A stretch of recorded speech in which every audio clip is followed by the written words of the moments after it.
কিভাবে জিতছে জিরোনা বার্সেলোনাকে 4টা দেওয়ার পরে পর্যন্ত আসলে সিটি চ্যাম্পিয়ন হবে এটা আসলে কনফার্ম। ম্যান ইউর আসলে কালই খারাপ জিতেছে।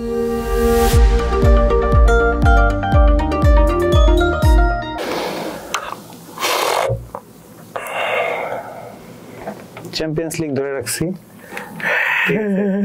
অলরেডি, এটা আমাদের চলে আসতেছে আবার 15তম, ঠিক আছে। সো এই জন্য এটা আমরা আগে থেকে রেখে দিয়েছি। 36তম লা লিগা এটা অলরেডি এখানে। হ্যালো দর্শক, কেমন আছেন সকলে? সকলকে স্বাগতম জানাই আমাদের ফুটবল উইকলি শো ফুটবল উইকে। এবং যেমন দেখতেই পাচ্ছেন প্রতি সপ্তাহে কিন্তু আমার পাশে মাহবুব ভাই থাকে।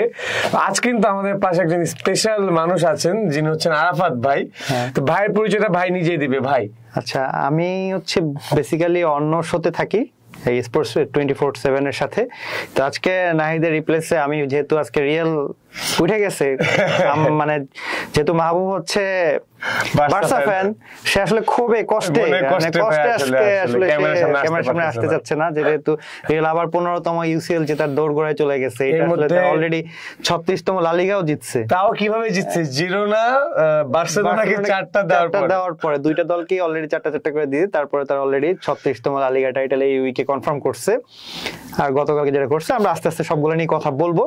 এই উইকের সবথেকে আলোচিত ঘটনা কোনটা মনে হয় তোমার কাছে? ভাইয়া, এই উইকে সবথেকে আলোচিত ঘটনাটা অবশ্যই চ্যাম্পিয়ন্স লিগের সেমিফাইনাল চলছে, যেখানের মধ্যে দুটা লেগেই কিন্তু আসলে দুর্দান্ত টান উত্তেজনা যেই ম্যাচ বলে আর কি, সেই ম্যাচই ছিল। ইউসিএল নেভার ফেলস, আসলে এই সিজনও ফেল করে নাই।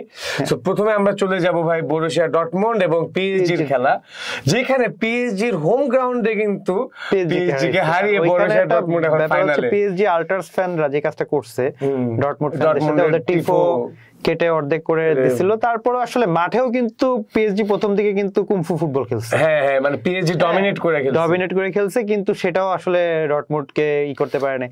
তুমি কি একটা জিনিস জানো, এই ডর্টমুন্ড কিন্তু গ্রুপ পর্বে পিএসজির সাথে ছিল। আচ্ছা, নাকি না গ্রুপ পর্বে পিএসজির সাথে ছিল না, গ্রুপ পর্বে ডেথ অফ গ্রুপে ছিল এবং ডর্টমুন্ডকে কেউ গণাই ধরে নাই। কোয়ার্টার ফাইনাল থেকে কিন্তু ইভেন আমরা যে প্রেডিকশন দিছি, আমরা কিন্তু বরুসিয়া প্রেডিকশনে ডর্টমুন্ড আগে ছিল না, সেই ডর্টমুন্ড এখন ফাইনালে। বাট এবং 11 বছর পর ফাইনালে লাস্ট টাইম যে ডর্টমুন্ড ফাইনালে গেছে সেবারে কিন্তু বার্সাকে হারিয়ে গেছিল। তো এবার হইতেছে, তাহলে আমরা দেখতে পাচ্ছি যে সেই ওয়েম্বলিতেই, লন্ডনের 11 বছর আগে ওয়েম্বলিতেই ছিল, সেখানে ডর্টমুন্ড ছিল, কিন্তু বায়ার্নের জায়গায় এবার পরিবর্তন হয়ে রিয়াল মাদ্রিদ। বায়ার্ন যাওয়ার চান্স ছিল, সেই চান্সটা বায়ার্ন 70-75 মিনিট পর। ভাই ওই কথায় আসতেছি, এখন পিএসজি বরুসিয়ার আসলে ম্যাচটা নিয়ে যদি আপনার কোনো ওভারটেক থাকে। ভাই আমার ওভারটেক হচ্ছে যে আসলে আমি নাসির আল খেলাইফের জন্য খুবই দুঃখ প্রকাশ করতে পারি। আসলে বেচারা একটা চ্যাম্পিয়ন্স লিগ জেতার জন্য কি না করতেছে, মানে অঢেলে কোনটা, শুধু টাকা না। তবে এখন আমার কাছে মনে হচ্ছে পিএসজি আগের থেকে অনেকটা গুছানো, মানে শুধু স্টার প্লেয়ারের পিছনে ওরা আসলে এখন আর ছুটতেছে না, ওরা এখন মোটামুটি নিজেরাও স্টার বিল্ড আপের দিকে মুভ করতেছে। যে কারণে হচ্ছে ওরা কিন্তু এমবাপ্পেকে যে জোর করে এবার ধরে রাখবে সেরকম কোনো টেন্ডেন্সি ওদের আমার মনে হয়। ভাই পিএসজির এই মুভটা যদি ইব্রাহিমোভিচ যখন খেলতো ওই সময় থেকে, বা থিয়াগো সিলভারা যখন খেলতো ওই সময় থেকে যদি আসতো, তাহলে কিন্তু আজকে পিএসজির একটু বেটার ফর্ম হতে পারে। কিন্তু ওই সময় থেকে আসলে ওরা রিয়াল মাদ্রিদের 2002-03 এর ট্যাকটিক্স ফলো করছিল, যে স্টারের টিম নিয়ে খেলে। রিয়াল মাদ্রিদ তো আগে থেকেই স্টার টিম নিয়ে খেলে, ওরা বরাবরই স্টার টিম নিয়ে, এবং নট অনলি স্টার টিম, মাদ্রিদের তো তোমার একাডেমি ছিল, একাডেমির প্লেয়াররাও কিন্তু মাদ্রিদে থাকতো, একজন দুজন যাই হোক থাকতো। যেমন এখনো কিন্তু দলে কারভাজাল আছে, এবং ভাস্কাজ আছে, এরা তো এখনো মাদ্রিদে। এটা not only Madrid, man city কিন্তু এই প্ল্যান করেই আস্তে আস্তে বিল্ড আপ হয়েছে। ম্যান সিটি কিন্তু একবারই এই পর্যায়ে আসে নাই। তো পিএসজি প্রথম দিকের প্ল্যানিংটা হয়তো ডে বাই ডে তারা হয়তো এই ব্যাপারে আরো ইমপ্রুভমেন্ট করবে, আই হোপ সো। প্রথম ম্যাচে তো উইনার্স ডর্টমুন্ড পিএসজি কে হারিয়ে আসলে দুইটা লেগই হারাইছে, একটা এমন না যে ড্র হইছে, দুইটা লেগই হারাইছে। এবং সিগন্যাল ইদুনাতেও 1-0, তবে হ্যাঁ পিএসজির আসলে রাগ খারাপ, আসলে ইউসিএল এর রাগ বেশি খারাপ। বারে যে কয়টা শট লাগছে, একই বল 3বার কিন্তু বার ডাউন হয়েছে, মানে একবার এমবাপ্পে, তারপর ওপাশ থেকে জানি কে শট করছে, আমার খেয়াল আসতেছে না এই মুহূর্তে। একটা শটে কিন্তু ম্যাট সামেলসের খেলাটা কিভাবে দেখবেন? এমবাপ্পে ম্যাট সামেল যেভাবে আসলে 35 ইয়ার্স এই যে দলের মানে অ্যাকচুয়াল নাবিক যে বলা নাবিকের মতো ওয়াল হয়ে দাঁড়ায়ছিল। তবে অনেকেই প্রশ্ন তুলতেছে যে এমবাপ্পে বড় ম্যাচে কি হয়। আসলে তারা আমার মনে হয় এমবাপ্পের 2022 এর ফাইনাল ম্যাচটা দেখে নাই এবং 2018 কিন্তু যদি তারা দেখতো তারা হয়তো এই ধরনের মন্তব্য করতে পারতো না। এমবাপ্পে বড় ম্যাচে বরাবরই ভালো খেলে এবং সেদিনও ভালো খেলছে। আর শুধু তাই না, কোয়ার্টার ফাইনালে যে বার্সেলোনা এগেইনস্টে কামব্যাক দিল, ওখানে তো এমবাপ্পে অনেক বড় হাত। ওটা তো কোনোভাবেই ছোট ম্যাচ ছিল না। রাদার আমরা কিন্তু হল্যান্ডকে বড় ম্যাচে মানে একেবারে খুঁজে পাওয়া যায় না। যেটা হচ্ছে যে মাহবুবরে মরালাস কাউন্ট করে, যে মরালাস আমি প্রায় শোতে দেখি যে মরালাস বলে। তা আপনাদের কাছে কি মনে হয় যে পিএসজি এই অধপতনের কারণ কি? আপনারা অবশ্যই কমেন্টসে ব্যাপারটা জানাতে পারেন। আর আমার পরের টপিক হচ্ছে কি আমাদের, ভাই রিয়াল মাদ্রিদ বলবো না রয়্যাল মাদ্রিদ বলবো, এটাই আমি ভাবছি। আসলে গতকাল বা গতদিন রিয়াল মাদ্রিদের এবং বায়ার্ন মিউনিখের যে ম্যাচটা ছিল, এরকম অ্যাকশন প্যাকড ম্যাচেস আসলে এটা রিয়াল বারবারই গিফট করে। রিয়াল মাদ্রিদের ফ্যান হয়ে কিন্তু ভাই রিয়াল মাদ্রিদের খেলা দেখা আমার মনে হয় মেডিসিন নিয়ে অনেক কিছু নিয়ে বসতে হয় আসলে। ওই যে টুখেল একটা ম্যাচের আগে প্রেস কনফারেন্সে বলছে যে আপনি রিয়ালকে গোল করতে দেখবেন না 10 সেকেন্ডের মধ্যে গোল করতেছে না, 5 সেকেন্ডের মাথায় হঠাৎ দেখবেন আপনি গোল খেয়ে বসে আছেন মাদ্রিদের বিপক্ষে। ঘটনা কিন্তু সেটাই ঘটছে, গতকালকেও কিন্তু সেই ঘটনাই ঘটছে। ওরা 68 মিনিটে গোল দেওয়ার পর মাদ্রিদ শেষ 10 মিনিট কিন্তু আর বায়ার্ন মানে মাদ্রিদের ধারে কাছে কোনো কিছুই ছিল না। মানে বায়ার্ন যে মাদ্রিদের কাছে পাত্তা, লাস্ট 10 মিনিটে বায়ার্ন একেবারে হারিয়ে গেছে। আমার ভাই যদি মনে হয় সেকেন্ড হাফে কিন্তু মাদ্রিদ পুরো ম্যাচই ডমিনেট করছে, কিন্তু সেকেন্ড হাফে আমার মনে হয় শুরু থেকে কিন্তু মাদ্রিদ বেশ অ্যাটাকে ছিল। কালকে পুরো ম্যাচটাই তোমার মাদ্রিদই ডমিনেট করছে, কিন্তু গোল পাচ্ছিল না প্রথম থেকেই। ওরা আক্রমণ বলো যাই বলো ভালোই করছে, গোল পাইতেছিল না। কিন্তু সে এবার গোল পাওয়ার পরে কিন্তু মাদ্রিদ আরো চেপে ধরছে এক্স্যাক্টলি, যেহেতু নিজের মাঠ। আর একটা ওই যে একটা প্রবাদ, বাঙালিদের প্রবাদ আর কি, যেটা মাদ্রিদের আগে কখনোই গোল করো না, মাদ্রিদ আগে কখনোই নেভার স্কোর বিফোর মাদ্রিদ। তাহলে কিন্তু আসলে বিষয়টা অন্যরকম হয়ে যাবে এবং সেটাই বারবার প্রমাণিত করছে মাদ্রিদ।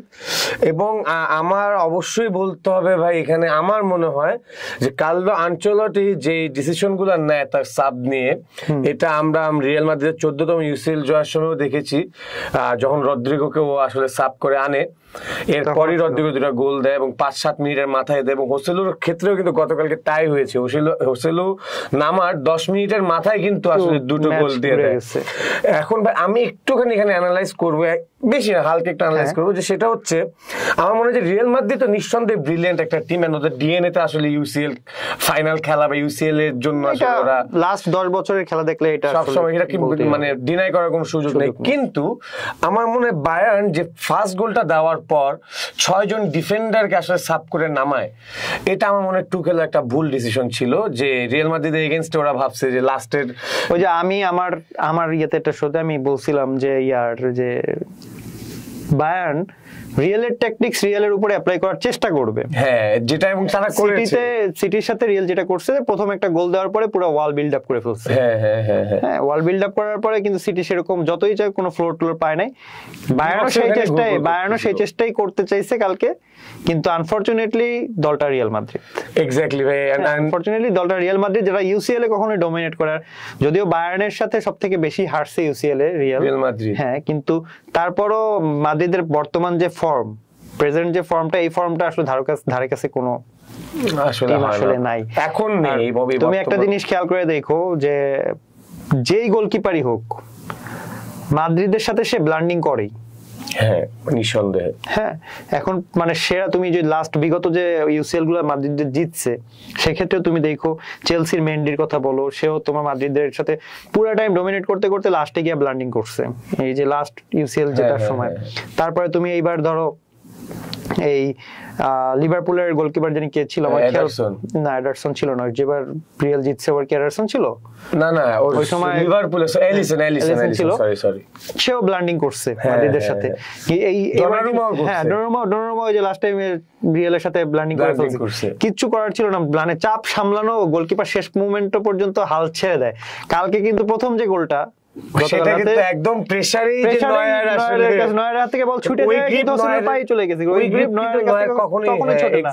নয়য়ার মানে সর্বকালের সেরা গোলকিপারদের মধ্যে নয়য়ারকে কিন্তু তোমার রাখতে হবে ভাই। ও একটা নতুন ফর্ম ইন্ট্রোডিউস করছে, সুইপার কিপিং এর যে নতুন একটা ধারণা সেটা অন্য ব্যাপার, কিন্তু হচ্ছে তুমি যদি 5 জন গোলকিপিং লিস্ট করো তোমার সেখানে ডেফিনেটলি অবশ্যই রাখতে হয় তারপরে সে নয়ারও সেই চাপটা মাদ্রিদের সাথে খেলার বিপক্ষে সেই চাপটা সে নিতে পারেনি, তার ওই ব্লেন্ডিং এ কিন্তু প্রথম গোলটা পেয়ে গেছে মাদ্রিদ এবং পরের গোলটা কিন্তু খুব দ্রুতই হয়ে গেছে, নয়ার কিছু বুঝে ওঠার আগে। হ্যাঁ, এবং মানে ওইখানে কিন্তু আসলে আমার মনে হয় যে ম্যাচের মোমেন্টামটা ঘুরে গেছে, যে একটা গোল খাওয়ার পরে তখন আর গোলকিপার, কিন্তু কালকে নয়ার কিন্তু তার ওই গোল খাওয়ার আগ পর্যন্ত নয়ার যে পরিমাণ কাজ করছে বায়ার্নের ডিফেন্স কিন্তু ততটা ভালো।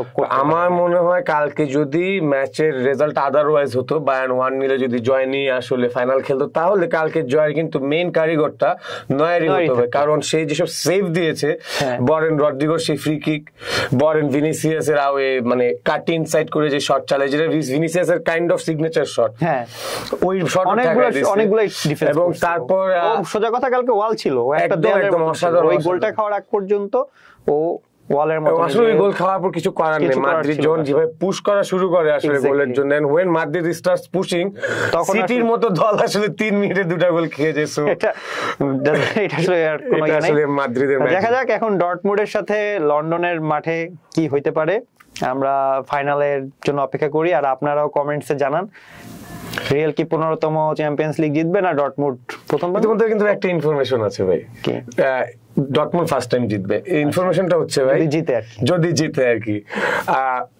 রোনালদো লিসবনে চ্যাম্পিয়ন্স লিগ জিতেছে, হ্যাঁ, কে তারপর আপনার ওয়েলসে চ্যাম্পিয়নশিপ জিতেছে হচ্ছে গ্যারেথ বেল, হ্যাঁ, আর এখন ওয়েম্বলিতে বেলিংহামের একটা সুযোগ আছে আসলে যে ইংল্যান্ডে চ্যাম্পিয়ন্স লিগ জেতার একটা সুযোগ আছে। সো আসলে দেখা যাক এই ধারাটা অব্যাহত থাকে নাকি।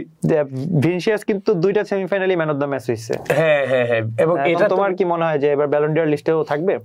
আমার মনে হয় এবার ব্যালন ডি'র লিস্টে ফাইট হবে দুইজন বেস্ট ফ্রেন্ডের মধ্যে বা গুড ফ্রেন্ডের মধ্যে, বেলিংহাম এবং ভিনিসিয়াস জুনিয়র। হাল্যান্ডে তুমি একেবারে আউট অফ দ্য সাইড করে দিলা, বিকজ বিগ ম্যাচে পারফর্ম করতেছে না। গোল তো আছে, হ্যারি কেনের তো গোল অনেক বেশি। এখন আমার মনে হয় বেশি মনে ইউরোপের লিগে সবথেকে বেশি গোল মনে হ্যারি কেনের। ইমপ্যাক্ট পয়েন্টস যদি ধরা হয়, ইমপ্যাক্ট পয়েন্টস প্রতি ইমপ্যাক্ট, কিন্তু তো তোমার ইউসিএল জেতার উপরে অনেক কিছু নির্ভর করে গোলের সাথে এটা নির্ভর করে, যেহেতু লা লিগা জিতে ফেলছে অলরেডি। এক্স্যাক্টলি। আর ইউসিএল এ কিন্তু হেসেলের গোল বেশি। আচ্ছা আচ্ছা, গোল বেশি, কিন্তু আসলে এই ব্যালন ডি'র মধ্যে আসলে আসবে না, এটা হচ্ছে ব্যাপার। গোলের জন্য আসে যদি করে সেটা। বেলিংহাম আর ইমপ্যাক্ট যেটা বলছো সেটাতে হচ্ছে বেলিংহাম আর ভিনিসিয়াস কিন্তু চ্যাম্পিয়ন্স লিগে এবার ভালো ইয়া। তোমার কি মনে হয়, তোমার তিনজন কন্টেন্ডার বলো যে টপ 3 তে এবার কে কে থাকবে ইয়াতে?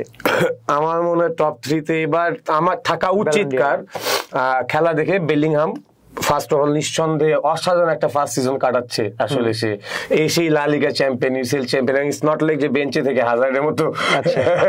সো বেলিংহাম, সেকেন্ড অবশ্যই ভিনিসিয়াস জুনিয়র, বর্তমানে আমার মতে সে হচ্ছে বেস্ট লেফট উইং, এবং আমি এমবাপ্পেকে রাখবো এই রেসে ওদের সাথে। যদি আমি হালান্ড আর এমবাপ্পের মধ্যে চুজ করতাম, আমি এমবাপ্পেকে রাখবো। আমি হচ্ছে ভিনিসিয়াসকে রাখবো, এমবাপ্পেকে রাখবো, হ্যারি কেনকে রাখবো। হ্যারি কেন, হ্যাঁ, এই তিনজনকে আমি রাখবো ব্যালন ডি'র। কারণ যদিও বায়ার্ন এবার কোনো ট্রফি জিতে নাই, বাট হ্যারি কেন ভালো টপ পারফর্মই করছে বায়ার্নের দলে। হ্যারি কেন ভাই একটা পুরা কথা, যে এটা প্রুভ 11 বছর পরে বায়ার্ন লিগ জিততে পারলো না, এবার ট্রফি লেস। আর টুখেলও এবার বায়ার্ন থেকে যাচ্ছে কোনো উইথ জিরো ট্রফি, একটা ট্রফি সে জিততে পারলো না। এবং আসলে টুখেলের কিরকম বাজে রেজাল্ট মনে হয় বায়ার্নে। আচ্ছা, এবার আমরা যদি যে ইপিএল এর কি অবস্থা, আমরা এই উইকে last EPL, the great EPL, এখন পর্যন্ত ইটালিয়ান লিগ বলেন, লা লিগা বলেন, অথবা ব্রাজিলিয়ান লিগ বলেন, যতগুলাই লিগ আছে প্রত্যেকটা লিগেরই রেজাল্ট, বুন্ডেস লিগা বলেন, লিগ 1 বলেন, সবই মোটামুটি আপনার রেজাল্ট বের হয়ে গেছে কারা চ্যাম্পিয়ন। বাট আসলে পৃথিবীর সবচেয়ে excited and action pack league কেন ইপিএল, এটা ওদের টেবিল দেখলেই বোঝা যাবে। এখনো ইপিএল এর কিন্তু চ্যাম্পিয়ন নির্ধারণ হয় নাই, এখনো 1 পয়েন্টের ব্যবধানে পিছিয়ে আছে ম্যান সিটি, একটা ম্যাচ কম খেলে। এটা পর্যন্ত আসলে সিটি চ্যাম্পিয়ন হবে, এটা আসলে কনফার্ম। আমি সিটির ইয়াতেই, কিন্তু গানার, আমি সত্যি বলতে আর্সেনাল চ্যাম্পিয়ন হোক এটা চাচ্ছ? হ্যাঁ, গানার চ্যাম্পিয়ন হোক এটা আমি চাচ্ছি আসলে। গত বড় বটল করলো লিগ টাইটেলটা এবারও প্রথম থেকে ভালো খেলতে খেলতে ওরা শেষে এসে গোজামিল পাকায় ফেলে, কিন্তু এবারও সেম ব্যাপারই করছে, এবারও সেম ব্যাপার করছে। আর ইপিএল এ তো আরেকটা জিনিস, লেস্টার মনে হয় আবার Leicester is back, Leicester back করছে ইয়াতে ইপিএল এ, এটা ভালো লাগছে যে জেমি ভার্ডি আবার ইপিএল খেলবে। আর লেস্টারে তো আমাদের হামজা চৌধুরী খেলতেছে এবং হামজা চৌধুরী অসাধারণ একটা সিজন পার করতেছে, যেটা একটা বেশ বড় ব্যাপার বাংলাদেশের জন্য। যে আমিও তাই মনে করি যে আসলে হামজা চৌধুরী খেলতেছে, এটা আমাদের আসলে এই উইকে তেমন কোনো বলতে ইপিএল এর আরেকটা আছে এরিক টেন হেগ, চারটা খাইলো মনে হয় ক্রিস্টালের কাছে, চারটা ক্রিস্টালের কাছে প্রথমবারের মতন ক্রিস্টাল প্যালেসের কাছে, তাও হোম গ্রাউন্ডে 4টা গোল খাইছে। ওদিন মনে হয় ব্রুনো মনে হয় ইনজুরিতে পড়ছে, ব্রুনো ফার্নান্ডেজ ইনজুরিতে পড়ছে এবং ওই দিনের পুরো দোষ দেওয়া হচ্ছে ক্যাসিমিরোর উপর। আমি এটা আসলে মানতে পারতেছি না এজ এ ব্রাজিলিয়ান আর এক্স মাদ্রিদ প্লেয়ার হিসাবে, যে শুধু ওর দোষ। হ্যাঁ, ওর ভুলের জন্য 2টা গোল হয়েছে, হ্যাঁ এটা ঠিক আছে, but football is team game. Defender কখনোই আসলে, তাহলে তো হচ্ছে বায়ার্নে যে ইউসিএল এ বলে বায়ার্ন হারছে, তাহলে নয়্যারের জন্য এটা বলাও যায়, কিন্তু আসলে তো ফ্যাক্ট সেটা না, একটা প্লেয়ারের জন্য আসলে সেটাই। যদি ম্যান ইউর আসলে কালই খারাপ যেতেছে, আপনাদের কাছে কি মনে হয় ম্যান ইউর সময় বেশি খারাপ যেতেছে না বার্সার সময় বেশি খারাপ যাচ্ছে?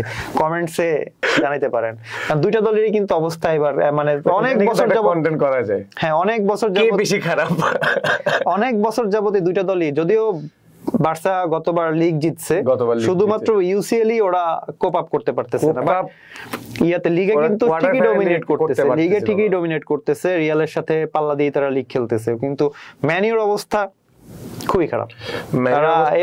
এবার তো ইউরোপেও খেলতে পারবে না। এই কিছুদিন আগে মাহবুব ভাই একটা কন্টেন্ট করে গেল বা বলে গেল যে ভিডিওতে, যে স্যার ফার্গুসন যে গেল সাথে ম্যানিউর ফর্মও নিয়ে গেল। এক্স্যাক্টলি, মানে ম্যানিউকে যেভাবে দেখছি, মানে যখন থেকে ফুটবল খেলা দেখতেছি তখন থেকে ম্যানিউ অন্যরকম ছিল, আর সেই ম্যানিউ এখন মানে গোনাও ধরা যাইতেছে না। ম্যানিউর থেকে এখন যদিও হ্যাঁ ওই তেলের টাকার কথা যে বলা হয়, তেলের টাকা, কিন্তু তেলের টাকা হইলেও নিউক্যাসল ভালোই আগায় যাচ্ছে, কিন্তু তার থেকে কিন্তু কোনো অংশে ম্যানিউ কম টাকা ঢালতেছে না। টেন হ্যাগ যেরকম স্ট্রাইকার চাইছে সেই স্ট্রাইকার পাইছে, টেন হ্যাগ যে গোলকিপার চাইছে তাকে পাইছে, যে ডিফেন্ডার চাইছে তাকে পাইছে, তারপর সে টিমকে আমার মনে হচ্ছে ম্যানিউর মধ্যে এখন উইনিং মেন্টালিটিটা বা ওই যে ওই হাঙ্গারটা জিততে হবে সেটা। কি তোমার কাছে কি মনে হচ্ছে যে এরিক টেন হ্যাগ চেঞ্জ হইলেই ম্যানিউ চেঞ্জ হয়ে যাবে? এটা একটা বড় লং প্রজেক্টের ব্যাপার ভাই, আমার মনে হয় যেরকম অ্যানচেলোটি একটা বিগ প্রজেক্ট নিছে মাদ্রিদকে নিয়ে, এটা কিন্তু রিবিল্ড করছে পুরো মাদ্রিদ টিমটাকে। আপনি যদি বিগত সিজন এখন ও চলে গেলে ওই মাদ্রিদ এরকমই থাকবে, বেশ গুছাই দিয়ে গিয়েছে। ব্যাপারটা হচ্ছে যেই আসবে আমার মনে হয় যে একটা লং টার্ম 2-3 সিজনের একটা প্ল্যানিং নিয়ে তারপর যদি টেন হ্যাগ তো সেই প্ল্যান নিয়ে আসছিল, বাট টেন হ্যাগের প্ল্যান ফেল করছে। এবং টেন হ্যাগের প্ল্যানিংটা শুরু থেকে আমার কেন জানি ভুল মনে হয়েছে, কারণ ওর আসলে আমার মনে হয় কি ভাই, একটা প্লেয়ার যেমন আমি পেপ গার্দিওলাকে দেখছি, যদিও আমার ফেভারিট কোচ সে না, বাট পেপ গার্দিওলাকে একটা কারণে খুব ভালো লাগে, সে তার মিস্টেক গুলো ওন করে। ওর প্রেস কনফারেন্সে যদি যান, সে বলে যে we were bad this side, আমার এটা ভালো ছিল না, ওরা এখানে আমাদেরকে। গার্দিওলা এই জিনিসটা সব মানে ম্যাক্সিমাম ইয়াতেই এটা শেয়ার করে, যে স্বীকার করে যে আমাদের এই ভুল ছিল, কিন্তু টেন হ্যাগের মধ্যে এই জিনিসটা নাই। এবং এই জিনিসটা না করলে আসলে ভাই ভুলটাই যদি আমি না দেখি, আমি এটা শুধরানোর সুযোগটা কিন্তু পাবো না। আমার কাছে কি মনে হয় জানো, যেটা হচ্ছে যে ম্যানিউর এমন একজন কোচ দরকার যে ম্যানিউ থেকেই রাইজ হইছে, এইরকম মেন্টালিটির কোচ দরকার ম্যানিউর। ঠিক আছে, যেমন হচ্ছে তুমি যদি আমরা যদি এক্সাম্পল হিসেবে বলি যে এটার যে মাদ্রিদ ডিএনএ নিয়ে যে জাভি লেভারকুসেন কিন্তু মাদ্রিদের মতনই জিততেছে। ঠিক আছে, লাস্ট মিনিটে যে এই ম্যাচটা কিন্তু ভাই দেখার মতো, যে লেভারকুসেন ভার্সেস মাদ্রিদ একটা খেলা হয়েছে। আমি বললাম যে লেভারকুসেন তো অলরেডি লিগ জিতেই গেছে, এবার মনে হয় আনবিটেন এখন পর্যন্ত, এখন ইউরোপাতেও চ্যাম্পিয়ন হওয়ার সুযোগ, এবং এবার ওদের ট্রেবল জেতার একটা চান্স আছে। 120 বছরে যে টিম কোনো ট্রফি জিতে নাই, ওই টিম ট্রেবলের একটা কন্টেন্ডার যে ট্রেবল জিততে পারার কথা। Very very tough. এখন এই যে জাভি ইন ফিউচারে হয়তো মাদ্রিদ ড্র্যাগ আউটে থাকবে, এটা মোটামুটি একটা বলাই যায়। হ্যাঁ, সে ওর মধ্যে যে মাদ্রিদ ডিএনএ যে ব্যাপারটা, সেটা কিন্তু কাজ করতেছে। আমি সেই জিনিসটাই বললাম যে ম্যানিউর যেই প্যাটার্ন ফার্গুসন থাকতে যে জিনিসটা হয়েছে, ওই সময়কার কোনো প্লেয়ার যদি বা কেউ যদি ওইরকম টাইমের কোনো ম্যানেজার যদি মুভিং করতে পারে তাহলে হয়তো জিনিসটা অন্যরকম হইলেও হইতে পারে ম্যানিউর ক্ষেত্রে, হইলেও হতে পারে। আবার জাভির মতো, জাভি হার্নান্দেজের সবাই তো আসলে যাবি না, কেউ কেউ কেউ কিন্তু পেপ গার্দিওলা হয়, ঠিক আছে, জিনেদিন জিদানও হয়। সো এটা আসলে অন্যরকম ব্যাপার। তবে জিদানের সময় কিন্তু মাদ্রিদের ওই লেভেলের কামব্যাক গুলা ছিল না? হ্যাঁ ছিল ছিল ছিল, ওই যে থ্রিপিটের সময় তো কামব্যাক ছিল, থ্রিপিটের সময় কামব্যাক ছিল, বাট ভাই এখন যেগুলো যে কামব্যাক গুলো এটা একেবারে অহরহ, এই বিশেষ করে আনচেলসি টাইমে একেবারে রেগুলার কামব্যাক হচ্ছে। এটা হলো ব্যাপার, কামব্যাক মাদ্রিদ। তো মাদ্রিদকে কামব্যাক মাদ্রিদই বলা হয়। আউট অফ দা ইউরোপে অলরেডি হচ্ছে মেসি নতুন একটা রেকর্ড করছে, হয়তো জানো। সেটা হচ্ছে যে ওই যে 5টা অ্যাসিস্ট, একমাত্র প্লেয়ার যে এক ম্যাচে 5টা গোল করার রেকর্ড আছে, আবার 5টা একই ম্যাচে 5টা অ্যাসিস্টের রেকর্ডও আছে। 5টা গোল মনে হয় এইতে চ্যাম্পিয়ন্স লিগই করছিল। ভাই কি একটা প্রবাদ আছে, কি ধান জানি কি দিলে বাড়ে, ভুলে গেছি প্রবাদটা আমি। কেন বললাম কথাটা ভাই, আপনার যেখানে হালান্ড এমবাপ্পে অনেকে পারফর্ম করতে পারতেছে না, যদিও আমার তুলনা করা উচিত না, বাট 39 বছর বয়সে রোনালদো, 36 বছর বয়সে মেসি এবং সুয়ারেজ, ওরা কিন্তু এই উইকে রোনালদোর হ্যাটট্রিক করছে, সুয়ারেজ হ্যাটট্রিক করছে, মেসির 5টা। ইভেন যেই দলের সাথে মেসি 5টা অ্যাসিস্ট করছে সেই দলের সাথে মেসি বিন থাকা অবস্থায় কিন্তু 4টা খাইছিল ইন্টার মায়ামি। সেই দলের মেসি নামি দলের পরিবর্তন করে ফেলছে। এখন একা মেসি পরিবর্তন হয়তো করে নাই, মেসির সাথে সাথে পুরো টিমই চেঞ্জ হয়ে গেছে, সেটাও হইতে পারে, বাট ইমপ্যাক্ট যেটা রাখার সেটা কিন্তু ঠিকই রাখছে, যেটা হাল্যান্ড বা এমবাপ্পে রাখতে পারতেছে না। এমবাপ্পে রাখতে পারে আমি মনে করি। অনেকেই কিন্তু ভাবছিলাম যে আসলে গ্যাসড আউট হয়ে যাবে গোটরা বা এরা শেষ, এখন এমবাপ্পে, কিন্তু এখনো এদের আমি রাত্রেবেলা দেখতেছি যে আমি মানে এক জায়গা থেকে আসতে আমি দেখতেছি যে আল নাসেরের জার্সি পরা একজন লোক, তারপর আল হেলালের জার্সি পরা, তো এটা তো হড়াও দেখা যাচ্ছে। অথচ একসময় ভাবাও যাইতো না যে এই সৌদি লিগের জার্সি বাংলাদেশে কেউ পরে ঘুরবে। ইন্টার মায়ামির জার্সি তো অ্যাভেলেবল এখন, পিঙ্ক কালার, তাও আবার পিঙ্ক কালার, ছেলেরা পরে ঘুরতেছে। হ্যাঁ হ্যাঁ একদম পিঙ্ক কালারের জার্সি পরে ছেলেরা ঘুরতেছে। মানে এই গডদের যে একটা ইমপ্যাক্ট, তারা শুধু ওই খেলাতেই না সব জায়গায় রাখছে, সব জায়গায় ইনফ্লুয়েন্স। রাইট নাও এই প্রেজেন্ট সিচুয়েশনের যে হিরোরা যারা আসতেছে, মানে ইয়ং স্টার যারা, তারা আসলে ওইরকম ইমপ্যাক্ট এখনো ওদের সামনে আসলে এখনো ওইভাবে গ্লো করে উঠতে পারতেছে না। যেটা হইতেছে নেইমার কিন্তু পারছিল ওই জায়গাটা, নেইমার কিন্তু আমার কাছে এখন প্রাইম সময় পারছিল, নেইমার প্রাইম সময় পার। নেইমার কিন্তু আমার কাছে মনে হয় যে মেসি রোনালদোর পরে যদি বড় ফ্যান বেস বলা হয় সেটা মনে হয় নেইমারের। এটা হচ্ছে তোমার ব্রাজিলের প্লেয়ার দেখেও হইতে পারে। আবার আমার মনে ওর খেলাও আসলে ওরকম ছিল, ভালোই ছিল। ও মানে ও কিন্তু কখনো অফ ফর্মে ছিল না, ইনজুরিতে ছিল। তুমি কি কখনো অফ ফর্ম পাইছো? না, অফ ফর্ম তো পাইনি। রাদার আমার মনে হয় কি ভাই, নেইমারের ড্রিবলিং আসলে ওর ড্রিবলিং স্কিলের সাথে এখনো কারো তুলনা হয় না।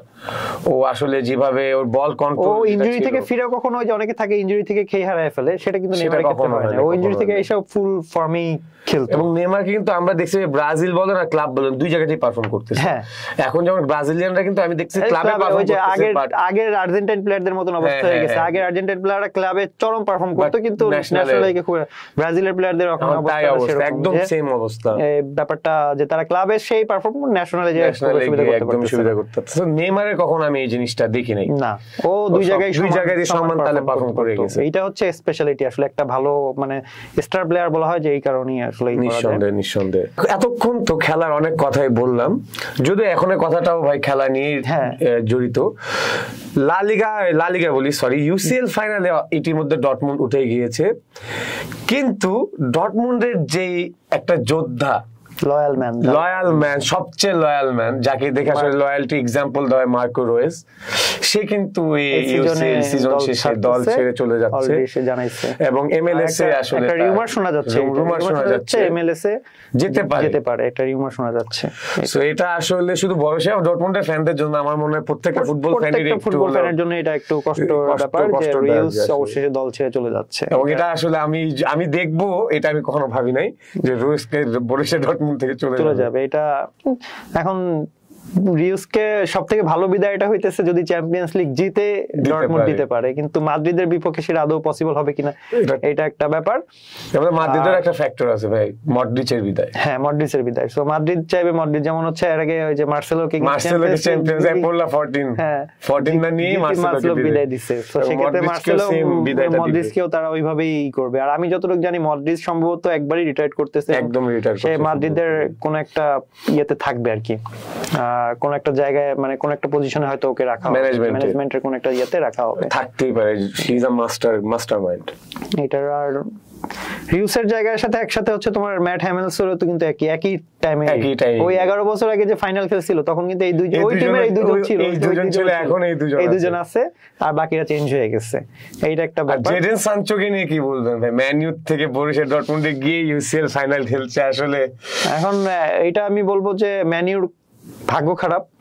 আমার মনে হয় জেডন সানচোর ভাগ্য ভালো ভাই। না, ভাগ্য ভালো, ও ভালোই ছিল, আগেও ছিল, কিন্তু ম্যান ইউ ওকে ইউজ করতে পারে নাই। এরিক টেন হ্যাগ কিন্তু, যেমন তুমি টেন হ্যাগ কিন্তু রোনালদোকেও ইউজ করতে পারে নাই। সে বলছে আমার দলে রোনালদোকে দরকার নেই, সে রোনালদো, কিন্তু রোনালদো তখনও পারফর্ম করার মতন ছিল, ওর পজিশনিংটা যদি ঠিকঠাক ইউজ করতো সে, হ্যাঁ পুরো মিনিট সে খেলার পারফরম্যান্স ছিল না, কিন্তু ওই সময়টা কিন্তু রোনালদো সিরিয়া এর থেকে ভাই অনেকগুলো রেকর্ড গোলস করে তারপরে সে আসছিল ওই সময়। সো ওই সময় কিন্তু এই 39 ইয়ার্স এর এই রোনালদো ছিল না, ওই সময় কিন্তু পারফর্মিং অবস্থায় ছিল। এখন হয়তো Saudi league man your highest goal scorer ছিল ভাই সিজনে, আমরা ছোট করে দেখতেছি সৌদি প্রো লিগ রে, মানে এশিয়ান লিগ বইলা, কিন্তু তার মানে এই না যে সে ওই সময় পারফর্ম করতে পারতো না, তাকে সুযোগটা ওইভাবে দেওয়া হয় না, তাকে ইউটিলাইজও করতে পারে না। এটা যেটা হচ্ছে জারেড সানচোর ক্ষেত্রে, তুমি জেডন সানচোর ক্ষেত্রে হ্যাঁ এই সেম কাজটাই হইছে আমার তাই মনে হয়। নাহলে সানচো ওখান থেকে এসে কি এমন ইয়ে হইছে যে জাস্ট কোচিং, আমার মনে হয় কোচিং পজিশন, এটাই হচ্ছে ব্যাপার। তো আজকের মতো এই উইকে যা যা ছিল তা প্রায় অলমোস্ট কভার করে ফেলেছি, বা তাই অলমোস্ট আপনাদের সবার কাছে আমরা শেয়ার করার চেষ্টা করেছি যতটুক পেরেছি। এখন আচ্ছা যাক, সরি এখন ভুলে গেছে ভাই। আপনারা কোন কোন বিষয়ে জানতে চান সেগুলো অবশ্যই কমেন্টসে জানাবেন, এবং চ্যাম্পিয়ন্স লিগের এবার চ্যাম্পিয়ন কে হবে আমি আবারও আপনাদেরকে বলতে চাচ্ছি, কে জিতবে আপনাদের কি মনে হয় সেটা কমেন্টসে বলবেন। ইপিএল এর চ্যাম্পিয়ন কে হতে পারে, ম্যান সিটি না আর্সেনাল, সেটাও অবশ্যই কমেন্টসে জানাবেন। আর ভালো থাকবেন, স্পোর্টস 24/7 এর সাথেই থাকবেন। Thank you. আমি শিহাবুদ্দিন চৌধুরী, আমি আরাফাত পাভেল, বিদায় নিচ্ছি আজকে।